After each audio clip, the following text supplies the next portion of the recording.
إن الذين كفروا لن تغني عنهم أموالهم ولا أولادهم من الله شيئا وأولئك أصحاب النار هم فيها خالدون مثل ما ينفقون في هذه الحياة الدنيا كمثل ريح فيها صر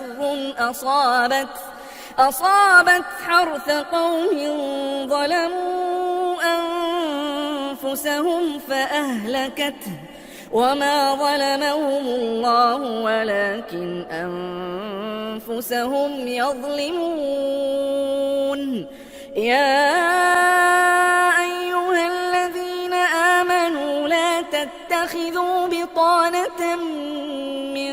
دونكم لا يألونكم خبالا ودوا ما عنتم قد بدت البغضاء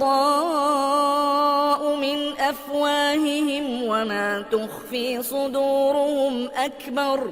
قد بينا لكم الآيات إن كنتم تعقلون ها أنتم أولئك تحبونهم ولا يحبونكم وتؤمنون بالكتاب كله وإذا لقوكم قالوا آمنا وإذا خلوا عضوا عليكم الأنامل من الغيظ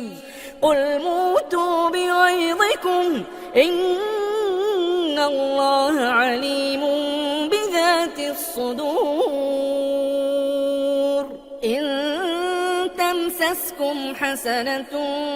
تسؤهم وإن تصبكم سيئة يفرحوا بها وإن